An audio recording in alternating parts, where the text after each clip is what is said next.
वैदिक आर्किटेक्चर क्या है? तो जन्म से मृत्यु तक आपने कैसे सुकून से सुख से रह सकते, ये वैदिक आर्किटेक्चर बताता है। वैदिक आर्किटेक्चर आज के इस समय में एग्जिस्ट करता है। जब से इंसान ने अपना होश संभाला और जब तक ये दुनिया रहेगी, ये वैदिक आर्किटेक्चर काम करता रहे। जो बातें करते हैं ना कि हम इसको 6 महीने में, 4 महीने में, एक सेशन में समझा देंगे, मूर्ख बनाते हैं सर, मूर्ख बनाते हैं सर।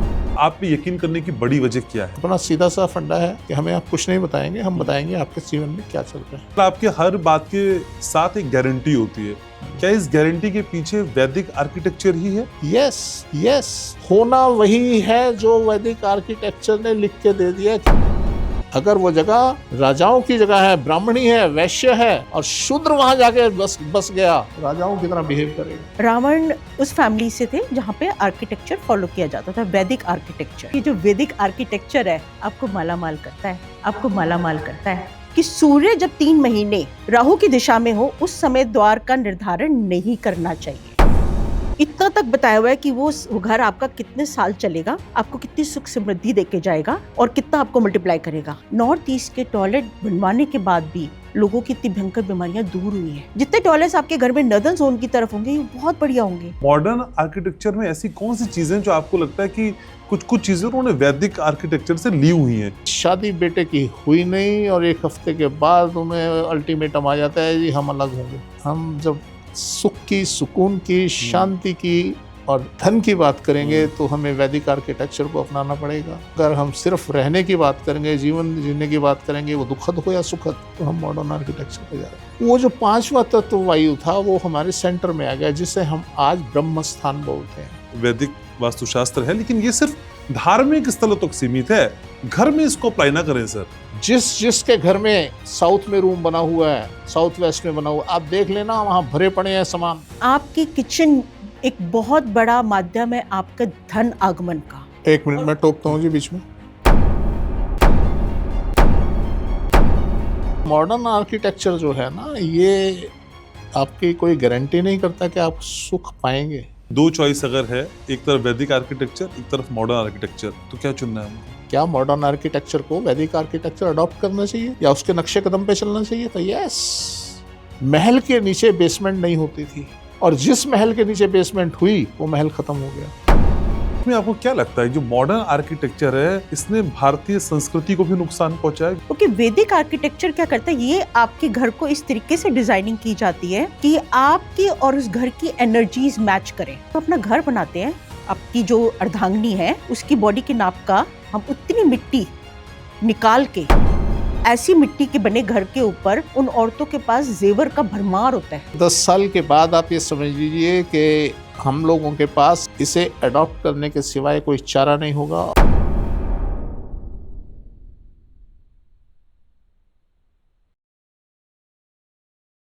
तो जिंदगी में कई बार दुविधाएं इस कदर आती हैं कि समझ नहीं आता कि कौन सा रास्ता चुनना है और कौन सा छोड़ देना है। कई बार छोड़ने वाले रास्ते पे हम चले पड़ते हैं, लेकिन उस छोड़ने वाले रास्ते को आपको कैसे छोड़ना है और कैसे नए रास्ते को चुनना है, इसी को बताने का काम करता है आपका अपना फेवरेट पॉडकास्ट, जिसका नाम है वास्तु ग्लोबल पॉडकास्ट। मैं हूं आपके साथ घनश्याम।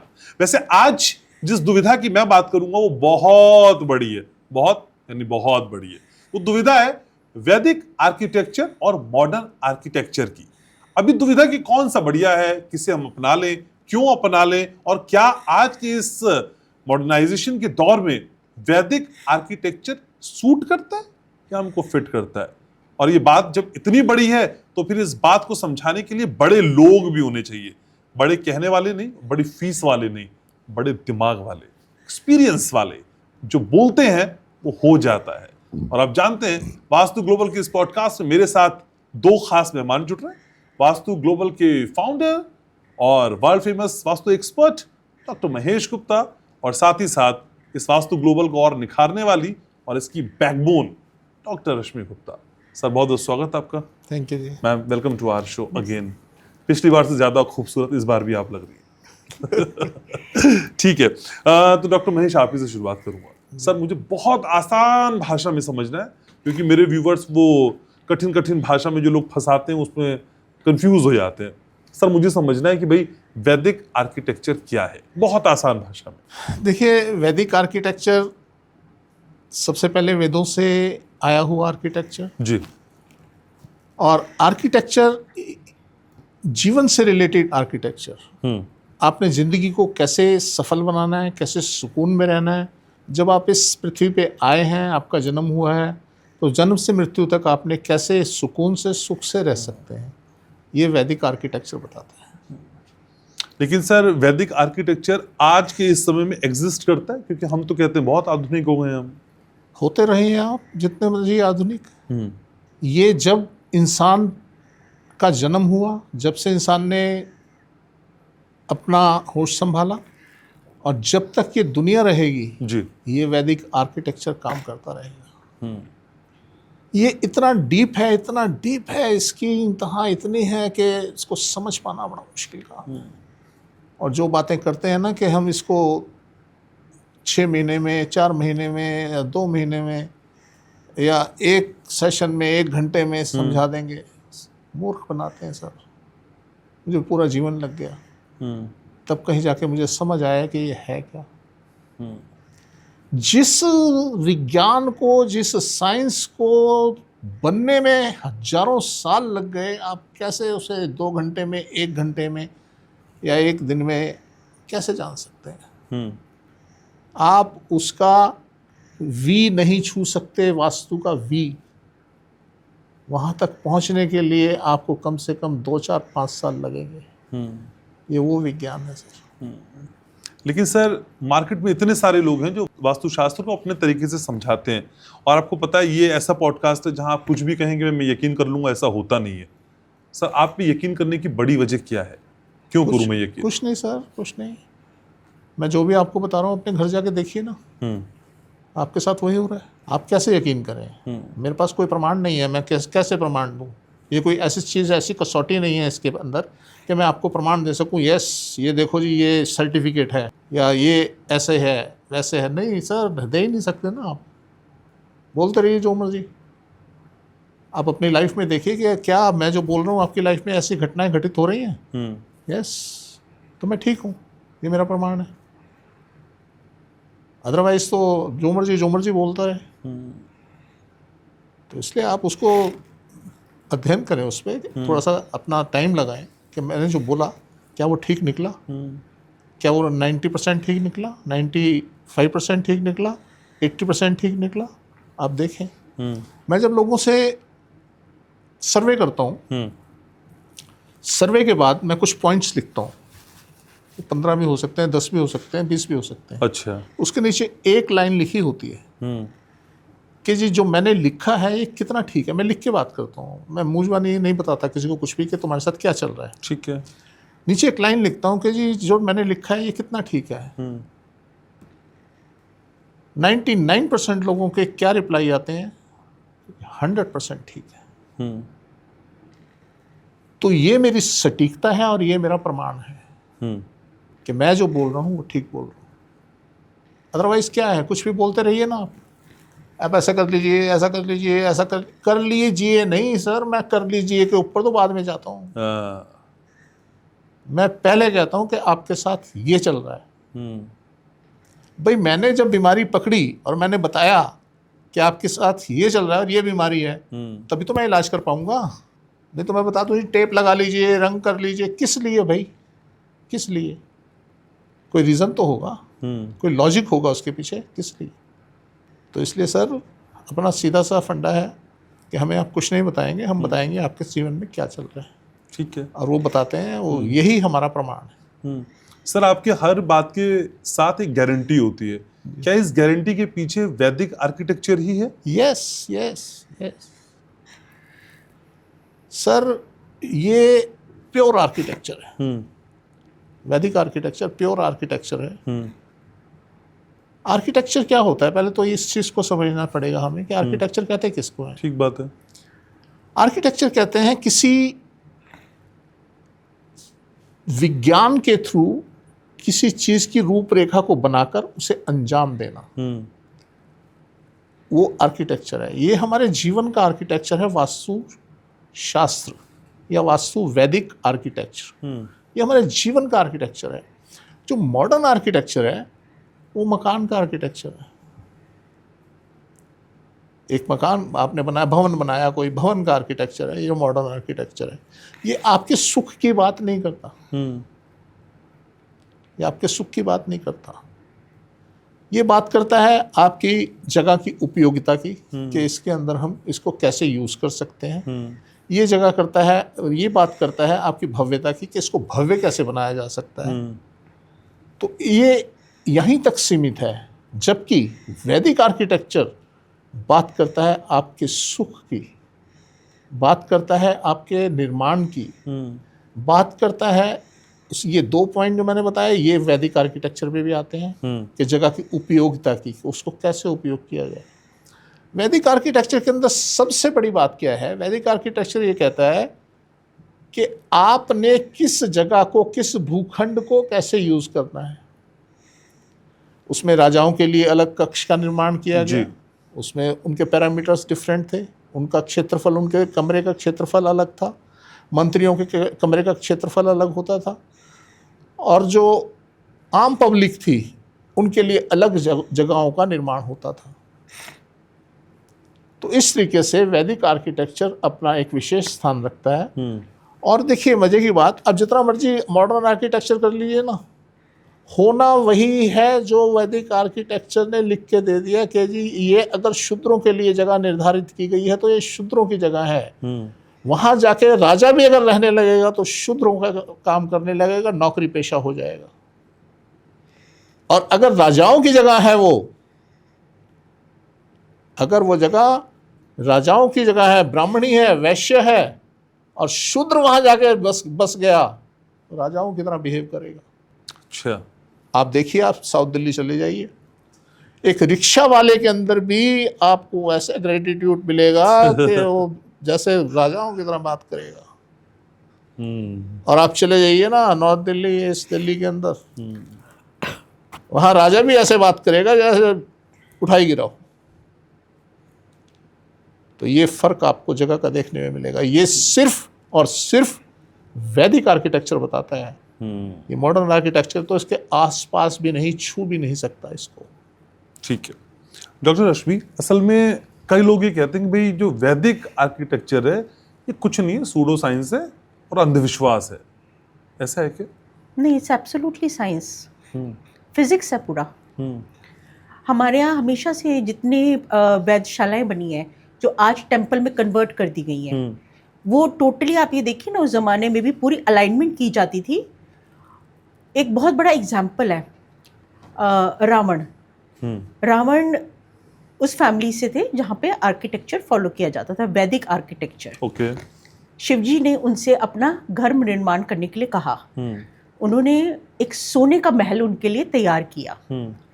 हवन हुआ, हवन पे पार्वती जी बहुत प्रसन्न हुई और उन्होंने बोला, हाँ रावण, आपको क्या वरदान मांगना है, आप मांगिए, क्योंकि आपने हमारे लिए इतना सुंदर महल तैयार किया है। वो कहते मुझे ये सोने की लंका चाहिए, सोने का घर चाहिए। तो वो घर फिर लंका पहुंचाया गया।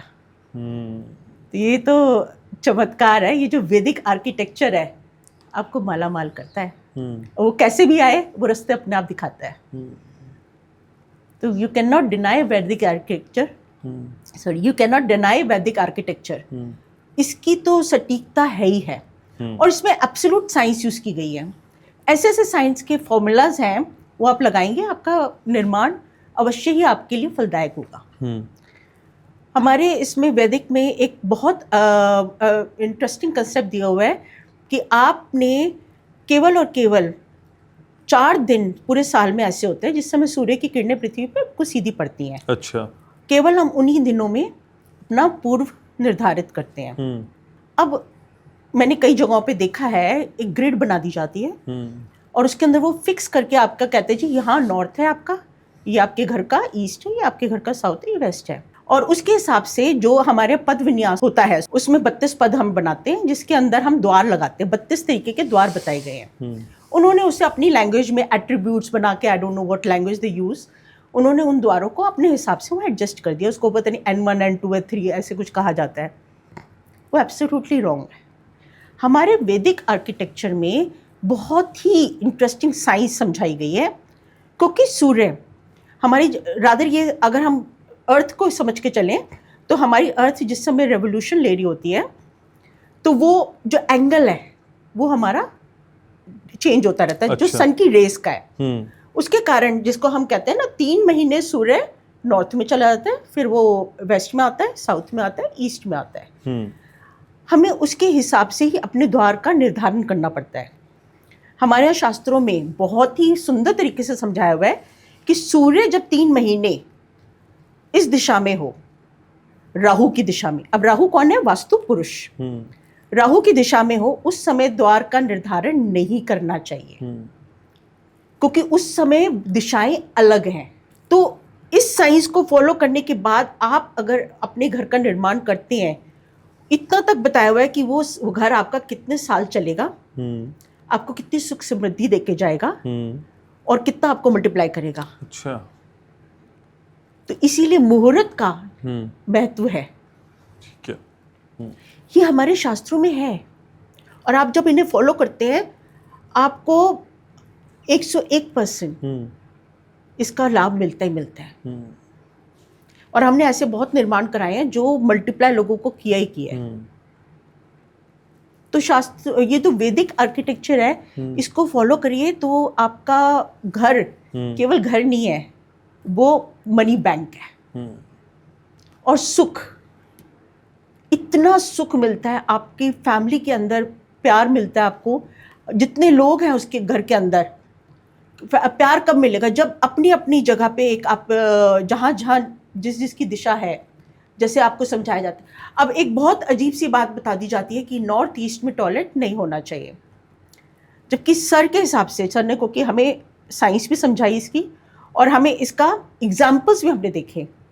नॉर्थ ईस्ट के टॉयलेट बनवाने के बाद भी लोगों की इतनी भयंकर बीमारियां दूर हुई हैं। और बाकायदा सर कहते हैं नॉर्थ ईस्ट का टॉयलेट आप अपने अपने घर में देखिए, सबसे सुंदर सजा हुआ टॉयलेट मिलेगा।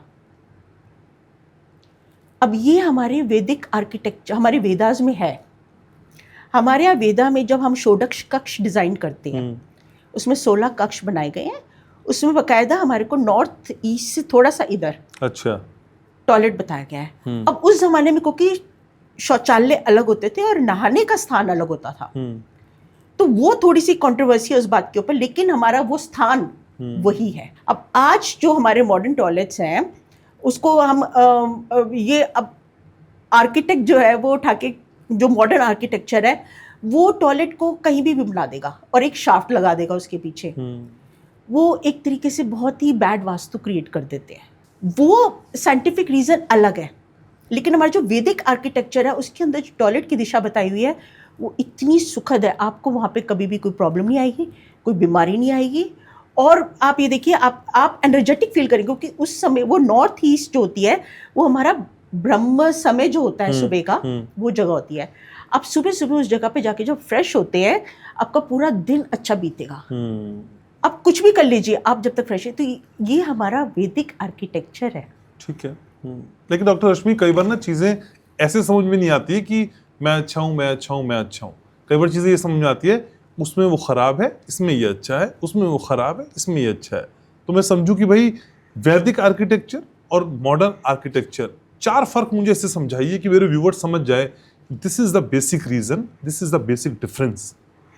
आप सब पढ़े लिखे हैं, एब्सोल्यूट साइंस है। आप साइंस समझ के चलिए, आपको कुछ और फॉलो करने की जरूरत ही नहीं है। अगर टॉयलेट की बात कर रही हूँ and I am talking about north east का टॉयलेट, तो there is an absolute science behind it.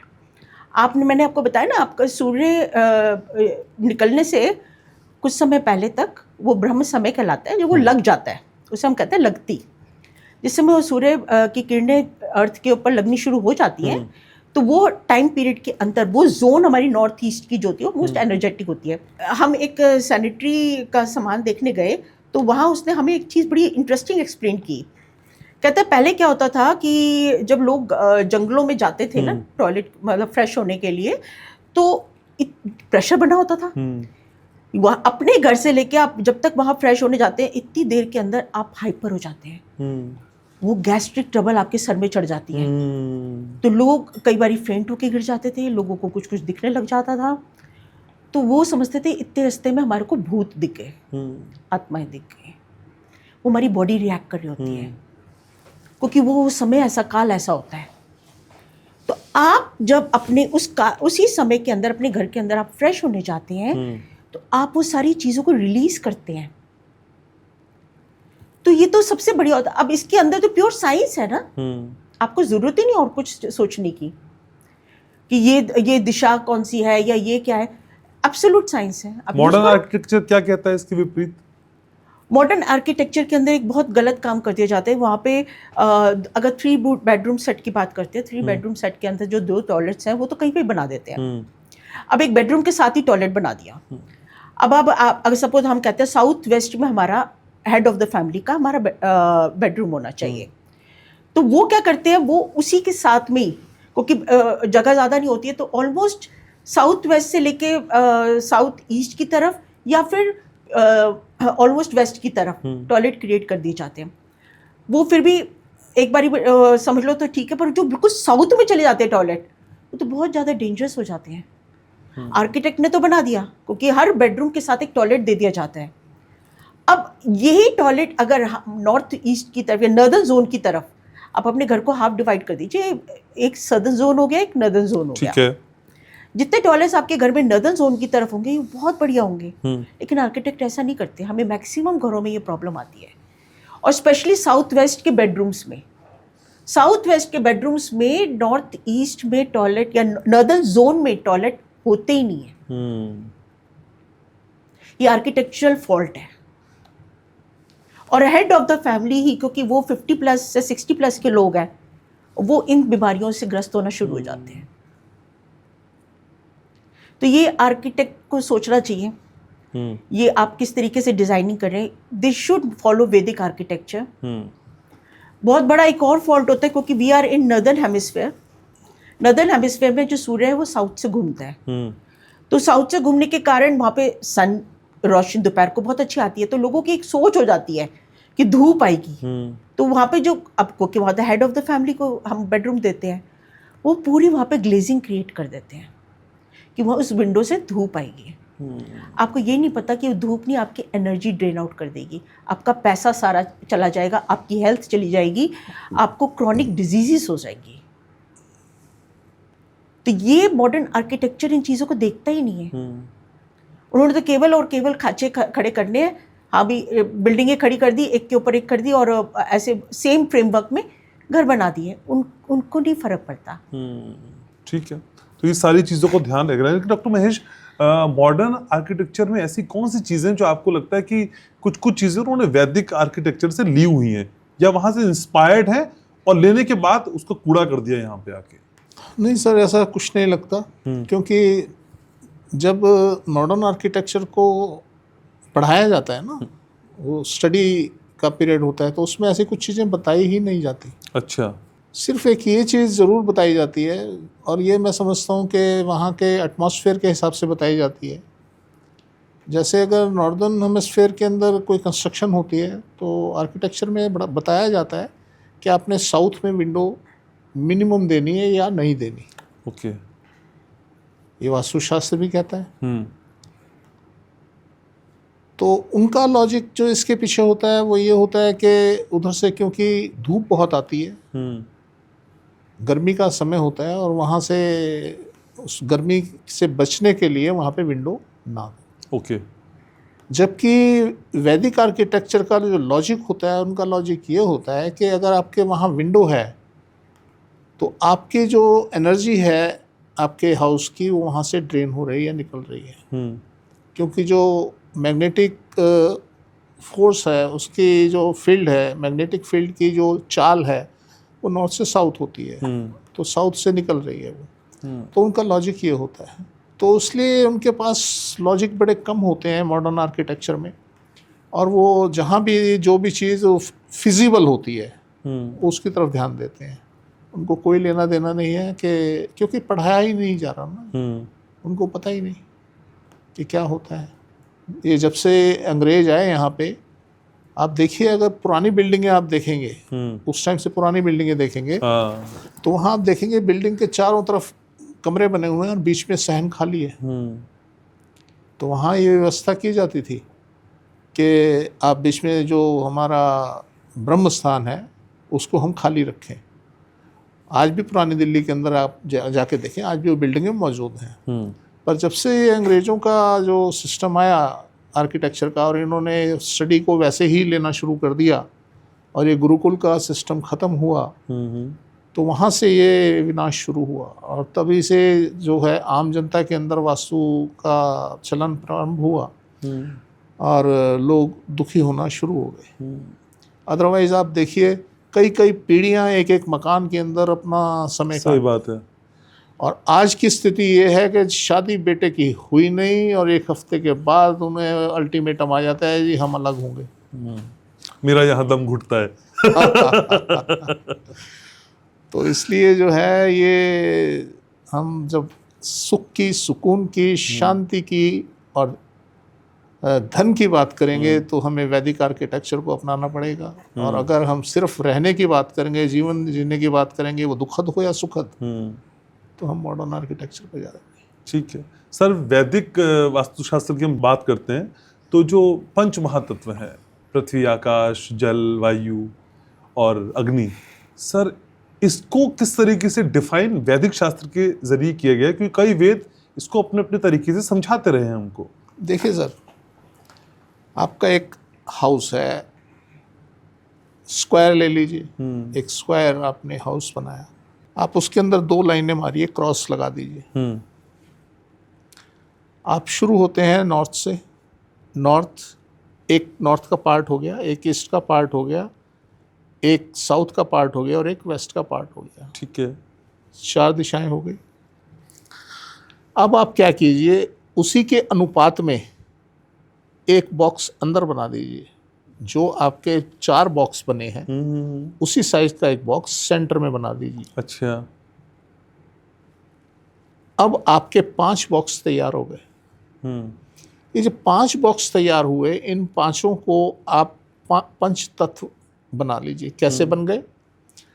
जो नॉर्थ का था वो वाटर एलिमेंट हो गया, और जो आपका नॉर्थ ईस्ट में आया वहाँ पे वायु एलिमेंट हो गया। तो हमारे 5 बॉक्स बन गए जी। एक हमारा वायु हो गया, एक हमारा अग्नि हो गया, एक हमारा जल हो गया जी। और एक हमारा पृथ्वी हो गया। ठीक है। अब रह गया हमारा 5वां तत्व वायु। वो जो 5वां तत्व वायु था वो हमारे सेंटर में आ गया, जिसे हम आज ब्रह्म स्थान बोलते हैं।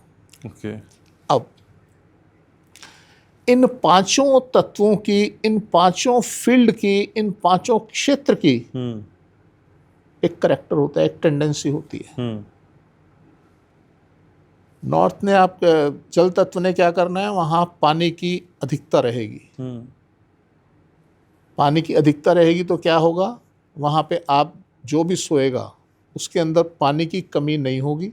ठीक है। उसके ब्लड में पानी की कमी नहीं होगी।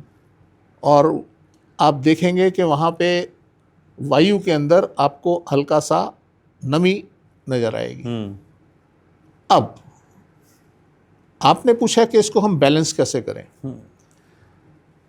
अब इसको हमने बैलेंस कैसे करना है, इसको हमने, क्योंकि वहाँ इसकी अधिकता है, जल तत्व की अधिकता है, अपने अपने क्षेत्र में ये 75% इसका अपना प्रभाव होता है। 25% दूसरे जो 3 तत्व हैं वो प्रभाव होता है। कि यत् पिंडे तत्र ब्रह्मांडे, हर पिंड में वो है जो सभी में है। तो जब इसके अंदर 75% आपका जल है, जल तत्व है, तो बाकी 3 तत्व जो है 25% है। ठीक बात है। 4 तत्व 25% है। ठीक है। आप क्या कर सकते हैं, देखिए आपके पास कितनी बड़ी चीज आ गई कि आप इसके अंदर बाकी के जो 4 तत्व हैं उनको ऐड कर सकते हैं। कितना खुली जगह आपके पास है, आप उन 4 तत्वों को ऐड कीजिए ना, अपना सामान रखिए, अपना सब कुछ रखिए, ये रखिए, वो रखिए। अब इसी तरीके से हम दूसरे पे चलते हैं। अभी हम बात कर रहे हैं जल तत्व की, अब हम बात करेंगे अग्नि तत्व की।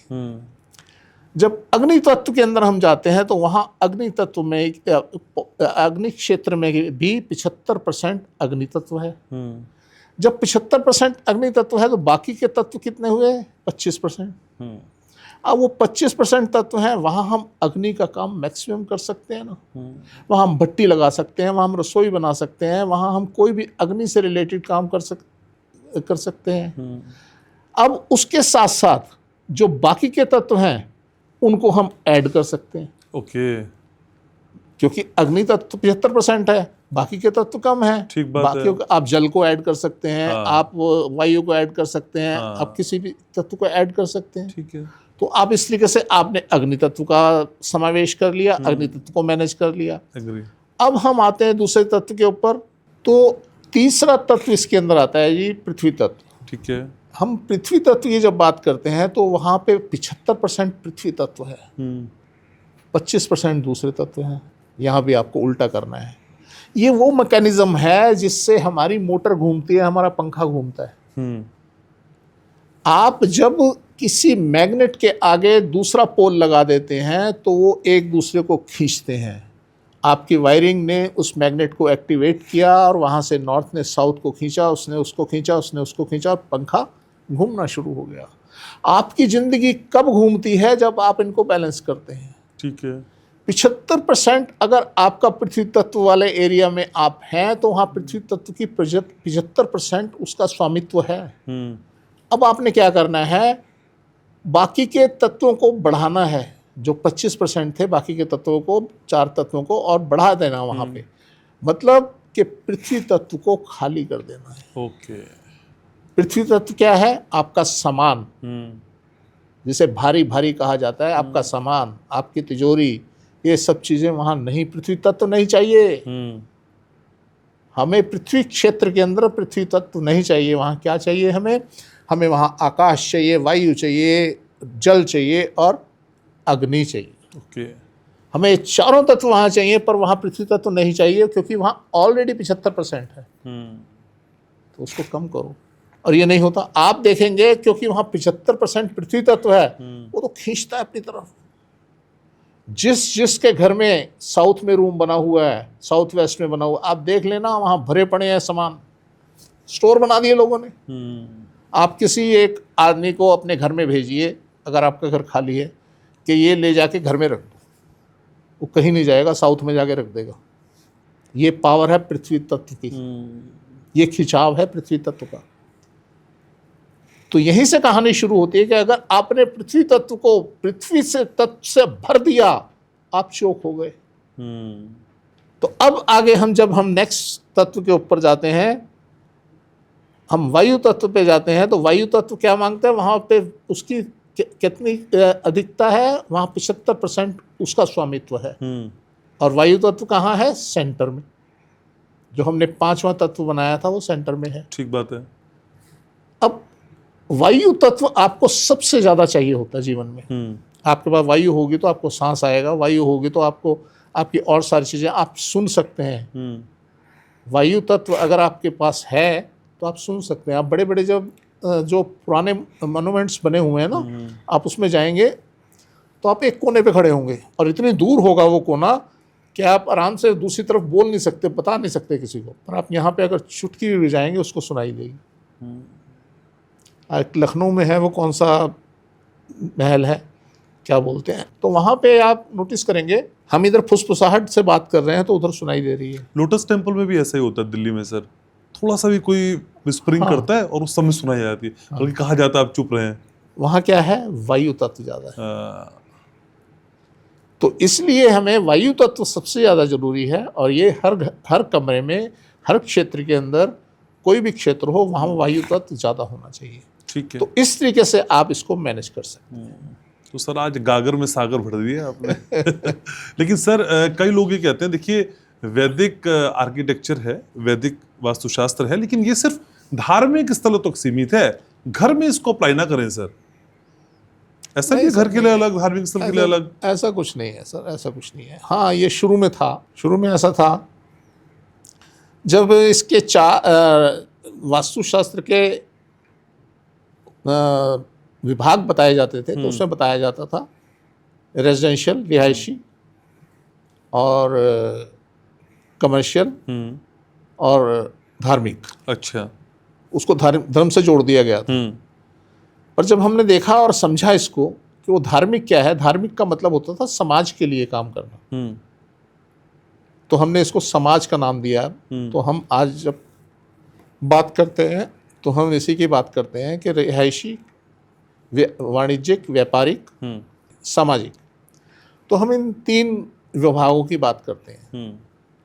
तो वो धार्मिक तो ठीक था, पर धर्म का जो मतलब है वही लोगों ने आज बदल दिया है। धर्म का मतलब होता है कर्तव्य। आपका धर्म क्या है, आपका कर्तव्य क्या है। बेटे का धर्म क्या है, बाप की इज्जत करना। बाप का धर्म क्या है, बेटे को पालना। धर्म वो हुआ करता है। ये पूजा पद्धति जो होती है हमारे धर्म का पार्ट है, और धर्म को एक कैटेगरी मान लिया गया है कि जी ये मुस्लिम धर्म का है, मतलब एक विभाग बन गया कि जी ये धर्म का विभाग है, ये मुस्लिम धर्म है, ये सिख धर्म है, ये हिंदू धर्म है। तो ऐसे एक ग्रुप बना दिए गए हैं कि ये धर्म से रिलेटेड है। अब उनके अलग अलग नियम बन गए। तो जो धर्म की व्याख्या है वो धीरे धीरे बदलती जा रही है। जैसे मैंने आपको कहा ना कि जी जब तक ये समाज रहेगा तब तक ये व्यवस्थाएं चलती रहेंगी, तब तक ये आपका वैदिक वास्तु चलता रहेगा। तो इसको हम इग्नोर नहीं कर सकते। तो इसलिए जो धर्म की परिभाषा है वो चेंज कर दी गई है। तो आज हम इसकी बात जब हम करते हैं, हमने आज अपने सब्जेक्ट में चेंज कर दिया है इसको कि धार्मिक वास्तु। जब हम सामाजिक वास्तु लेते हैं तो उसमें जब हम धर्म की पूजा पद्धति और ये सब चीज़ों को अपनाते हैं तो उसके लिए कुछ नियम बने हुए हैं, उनको फॉलो करते हैं। ठीक है जी। लेकिन डॉक्टर रश्मि, हम जब मॉडर्न आर्किटेक्चर की बात करते हैं तो इसमें फंक्शनल डिज़ाइन, इसको ज़्यादा प्रायोरिटी पे रखा जाता है और ये माना जाता है कि जो व्यवहारिक है वही जीवन में होना चाहिए। ऐसा क्यों है? सर उन्हें तो बिल्डिंग बेचनी है ना, लेकिन जो उसके अंदर रहते हैं, जब आप उसके अंदर रहने लग जाते हैं, आप उसकी ऑरा को फील करने लग जाते हैं, उससे आपको आपकी लाइफ में चेंजेस आने शुरू हो जाते हैं। अगर आपका वो घर वैदिक हिसाब से नहीं बना हुआ, वैदिक वास्तु के हिसाब से नहीं बना हुआ, कुछ के साथ तो उसमें पैर रखते ही हादसे होने शुरू हो जाते हैं। अच्छा। और कुछ लोगों के साथ थोड़े समय के बाद अटपटी सी चीज़ें होनी शुरू हो जाती हैं। अब लोगों को ये समझ नहीं आता कि ये क्यों हो रहा है, क्योंकि वो तो घर है, खाली 4 दीवारी है। ठीक बात है। लेकिन एनर्जीज जो हैं वो अपना काम करना शुरू कर देती हैं अगर आपका घर वैदिक हिसाब से नहीं बना हुआ। मॉडर्न आर्किटेक्चर में तो आपने केवल 4 दीवारें बनाई और आप रहना शुरू कर दिया। अब ये कहिए कि जी साउथ ईस्ट में किचन होनी चाहिए, तो उससे क्या फ़र्क पड़ेगा? इट्स एन आर्किटेक्चरल थिंग ना, आपका कहीं भी बना दीजिए किचन को, क्या है? नहीं, बहुत फ़र्क पड़ता है। आपकी किचन एक बहुत बड़ा माध्यम है आपका धन आगमन का। आप कहते हैं ना वो तो वहाँ तो खाना बनता है। अगर आपके पास पैसा ही नहीं होगा तो अनाज नहीं आएगा, राशन नहीं आएगा। आप अगर वास्तु आपका उस घर का किचन का गलत होगा, आपका खाना बनाने का मन नहीं करेगा। तो ये जो दिशाएं हैं, क्योंकि vastu is what? Object, Disha and time. अगर इन तीनों चीज़ों को आप अपने घर को बनाते समय नहीं फॉलो करेंगे, आपको फायदा ही नहीं उस घर में जाने का। 1 मिनट मैं टोकता हूँ जी बीच में। रश्मि, तुम ये बताओ कि तुमने किचन तो ऐसी जगह पे बना ली जो पैसे के लिए उपजाऊ है, धन के लिए उपजाऊ है, पर अंदर आपने व्यवस्था क्या की कि उसकी साउथ वॉल के ऊपर आपने अपना सामान रख लिया, अपना दरवाजे वगैरह वो ड्रॉर्स बना दिए और सब सामान मटेरियल रख दिया। आपने दाल के डब्बे रख दिए, मान लीजिए अगर दाल के डब्बे वहाँ रख दिए, अब वो खाली होंगे और वापस भरे नहीं जाएंगे। साउथ क्या मांगता है? स्टेबिलिटी। वो हर चीज़ को कहता है रोक दो, मुझे नहीं चाहिए, ग्रोथ नहीं चाहिए। सही। तो वो डब्बे जो खाली होंगे वो भरे नहीं जाएंगे। अब भरे नहीं जाएंगे तो उसके पीछे रीज़न क्या होगा? आपके फाइनेंशियल्स वीक हो जाएंगे, पैसा नहीं आएगा। तो इस तरीके से जो है आपकी किचन के अंदर अगर गलत आपने सिस्टम बना दिया तो आप कहीं ना कहीं फाइनेंशियली वीक हो सकते हैं। ठीक है। लेकिन डॉक्टर रश्मि, क्या फिर मॉडर्न आर्किटेक्चर को कुछ डिज़ाइन कम से कम, अगर बहुत कुछ ना भी ऑब्जर्व करना चाहे तो कुछ डिज़ाइन वैदिक आर्किटेक्चर से ले लेने चाहिए? क्या इस तरह का कोई कॉम्बो हो सकता है 60-40, 73, 70-30 या 50-50? ऐसा हो सकता है मॉडर्न आर्किटेक्चर प्लस वैदिक आर्किटेक्चर? सर हम घर क्यों बना रहे हैं?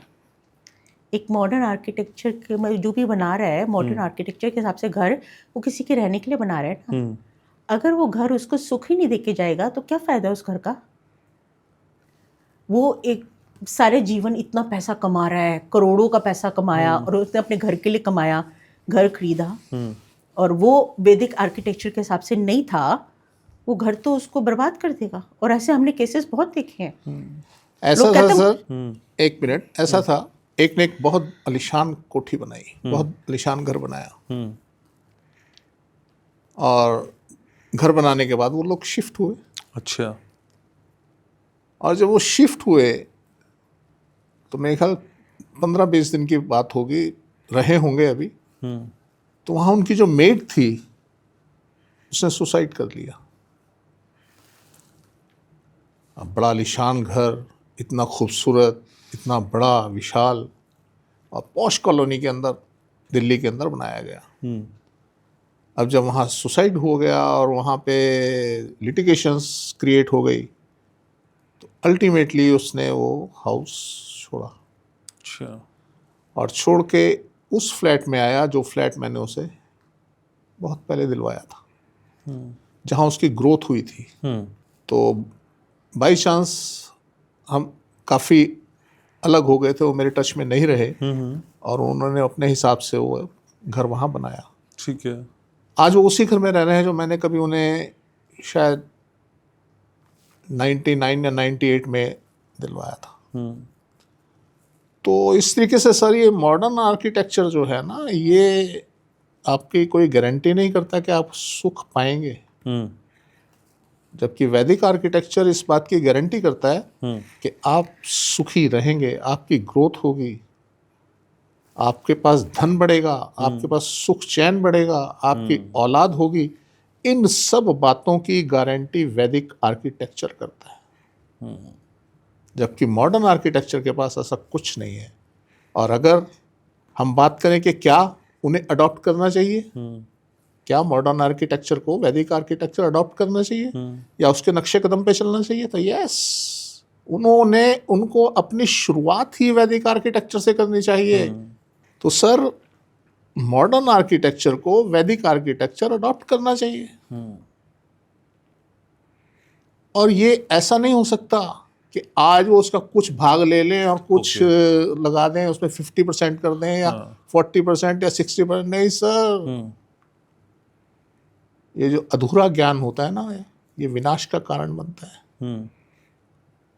हमारी पारंपरिक, हमारी वैदिक ज्ञान, इन सबको आज उन्हें स्टार्टिंग से अडॉप्ट करना पड़ेगा, पढ़ाना पड़ेगा।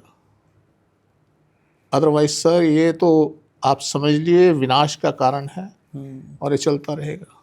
तो सर आप कह रहे हैं कि दो चॉइस अगर है, एक तरफ वैदिक आर्किटेक्चर, एक तरफ मॉडर्न आर्किटेक्चर, जी तो क्या चुनना है हमको? डेफिनेटली सर, मैं तो पक्षधर रहूँगा वैदिक आर्किटेक्चर का। आप एक चीज़ और, बड़े लोग कहते हैं कि जी वहाँ फॉरेन में तो वास्तु कोई फॉलो नहीं करता, उसके बाद भी वो लोग रईस, सुखद।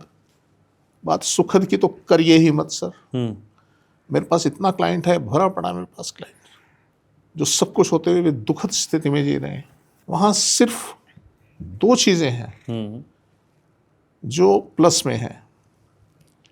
एक तो वहाँ पे है कि आपके पास जब आप घर बनाते हैं, वहाँ बाउंड्री वॉल नहीं बनती।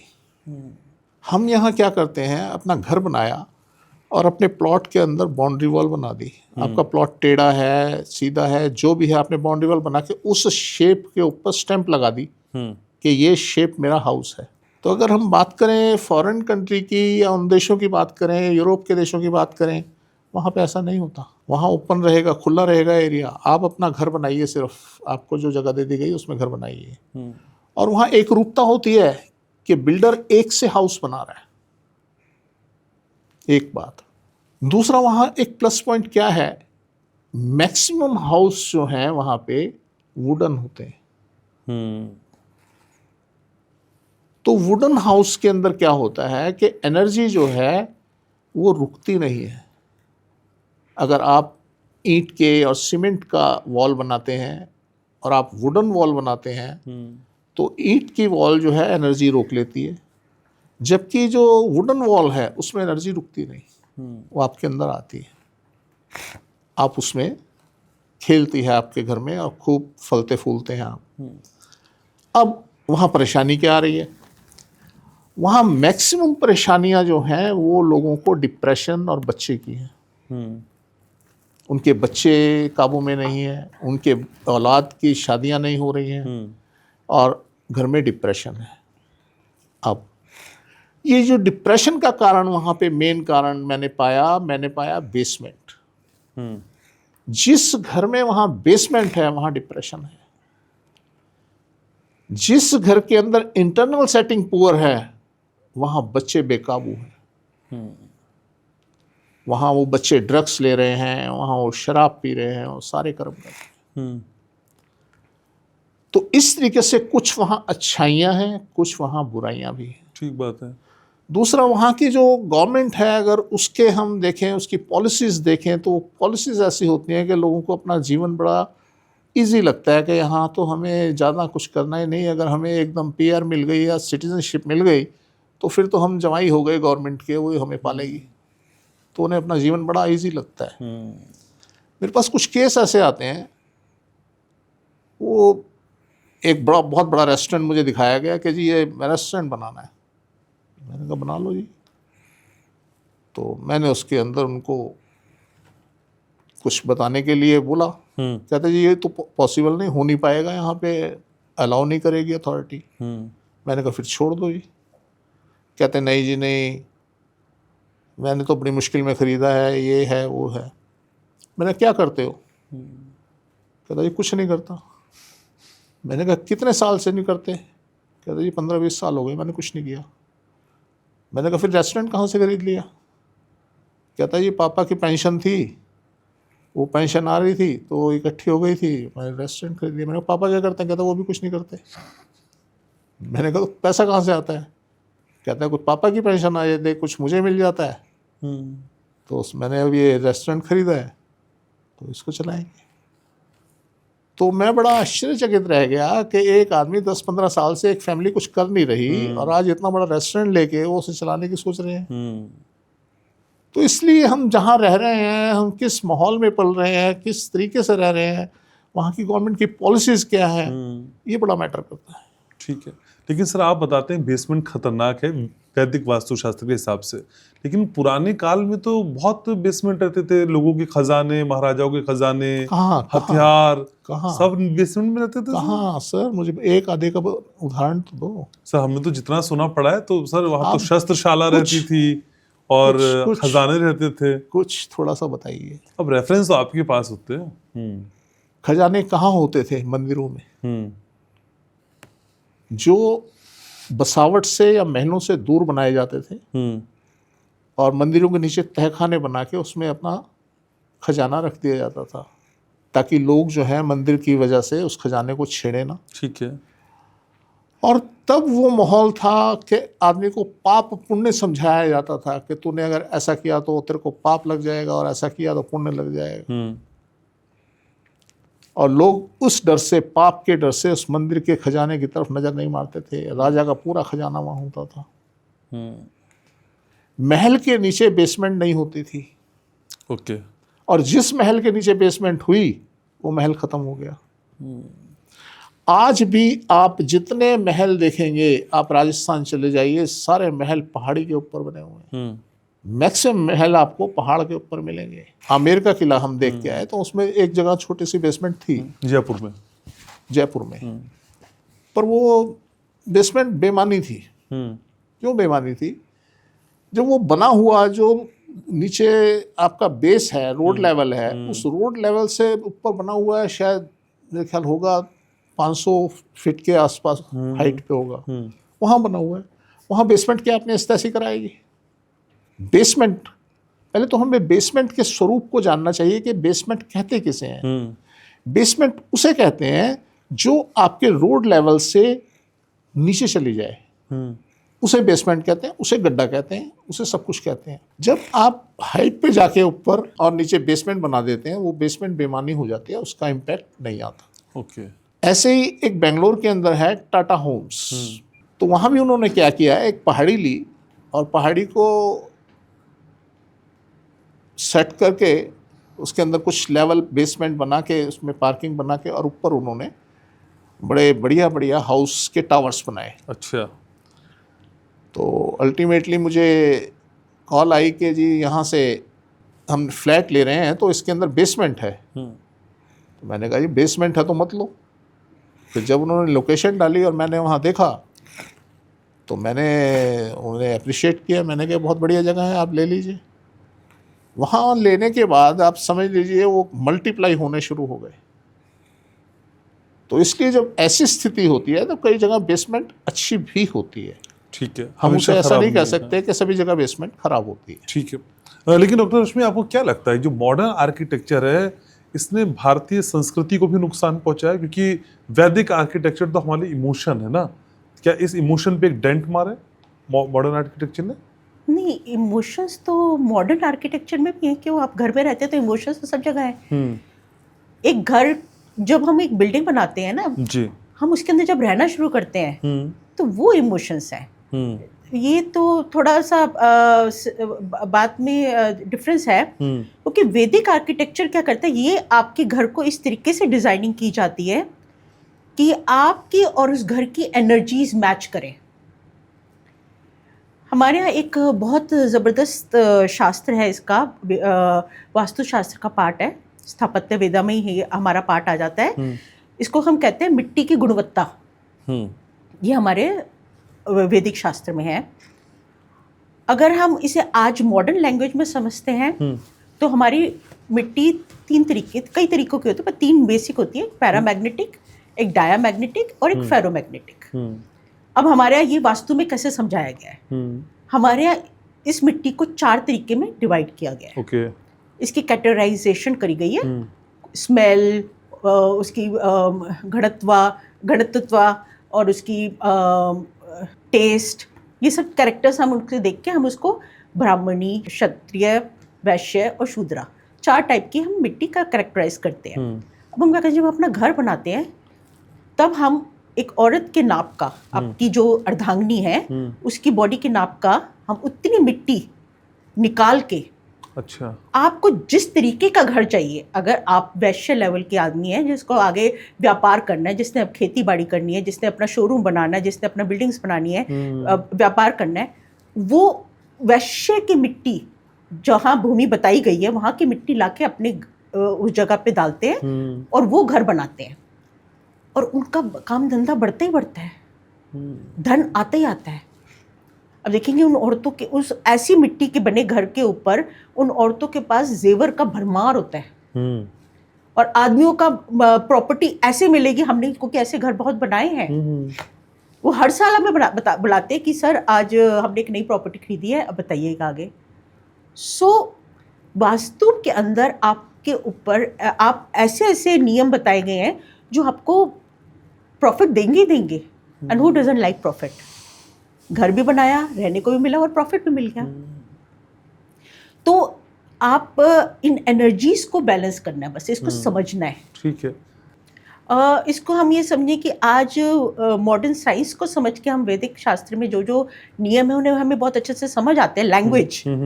अदरवाइज यस, वैदिक आर्किटेक्चर के बिना आप घर की पॉजिटिविटी नहीं एनहांस कर सकते। ठीक है सर। सर, पॉडकास्ट का आखिरी सवाल, मास्टर स्ट्रोक आप ही मारते हैं मेरे पॉडकास्ट में। सर, अगले 10 वर्षों में वैदिक वास्तुशास्त्र की स्थिति को आप कैसे आकड़े, कैसी है और कैसी आपको लगता है हो जाएगी, खराब भी अच्छी भी, जो आप अपना विश्लेषण कर पा रहे हो? सर 10 साल के बाद आप ये समझ लीजिए कि हम लोगों के पास, इंसान के पास इसे अडॉप्ट करने के सिवाय कोई चारा नहीं होगा, और ये इसका विकास होगा, बहुत फैलेगा और ये आम आदमी तक पहुंचेगा। आज जितने आर्किटेक्चर के इंस्टीट्यूट बने हुए हैं उनके अंदर इसकी पैंट बन जाएगी, और आज बन चुकी है। बहुत इंस्टीट्यूट जहां आज कभी वास्तु के बारे में लोग जानते नहीं थे, सिखाते नहीं थे, आज मैं समझता हूँ जवाहरलाल नेहरू यूनिवर्सिटी है, उसमें भी ये कोर्स बना दिया गया है। तो धीरे धीरे विकास हो रहा है इसका, और 10 साल के अंदर आप देखेंगे कि बहुत आगे जा चुका होगा। अब सवाल ये होता है कि हम हिंदुस्तान में ही क्यों, और जगह वास्तु क्यों नहीं, और जगह है। वहाँ की संरचना जो है वो उन कंट्रीज की संरचना, जैसे चाइना है, बहुत अच्छी संरचना है इसकी, तो हाँ उन्हें जरूरत कम महसूस होती है। ठीक है। जहाँ पे ज़्यादा आदमी परेशान रहता है ना जी, वहाँ वो तरीके ढूंढता है। तो एक वो कहते हैं ना, आवश्यकता आविष्कार की जननी है।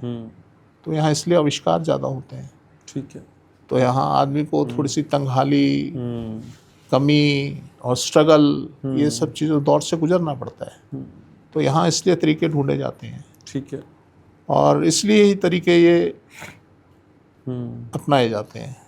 तो वैदिक शास्त्र मजबूरी नहीं, ज़रूरी है। ज़रूरी है। ठीक है। और सर मेरे इस पॉडकास्ट के लिए ये पावर कपल ज़रूरी है। तो पावर कपल की जो पावर है अगले हफ्ते भी हम बिखेरेंगे ma'am. Thank you so very much. समय कम हुआ है, और आप जब से आई हैं समय कम होने लगा है अचानक से। सर मैं तो बहुत लंबी लंबी गप मारते थे, लेकिन अभी खत्म होने लगा है समय। Thank you so very much ma'am for your great presence. Thank you so very much sir. अगले हफ्ते शुक्रवार शाम 6 बजे हम और आप फिर मिल रहे हैं। तो आज के इस पॉडकास्ट को यहीं वाइंड अप करना है, इसी उम्मीद और विश्वास के साथ कि आपका ये प्यार हम पे यूं ही बरसता रहेगा। कमेंट सेक्शन में मुझे आपके कमेंट्स का और आपकी जितनी भी दिक्कतें हैं, भगवान ना करे लेकिन हैं, तो फिर उनका भी इंतजार है, उसका सोल्यूशन पॉडकास्ट में ढूंढेंगे। आज के पॉडकास्ट में हमने आपके सवाल शामिल इसलिए नहीं किए क्योंकि मैं आपको ज्ञान की इस गंगा में डुबोना चाहता था, और मैं उम्मीद कर रहा हूं कि ये कोशिश हमारी सफल हुई है। लेकिन अगले पॉडकास्ट से वादा है, फिर से वही सवाल, फिर से वही जवाब, फिर से वही हम, और अब तो 2-2 लोग मेरे पास हैं आपके जवाब देने के लिए। तो जुड़े रहिएगा हमारे साथ, लाइक करिएगा, शेयर करिएगा, सब्सक्राइब करिएगा, और मुझे प्यार करते रहिएगा। और याद रखिएगा, मैं आपसे बहुत प्यार करता हूँ।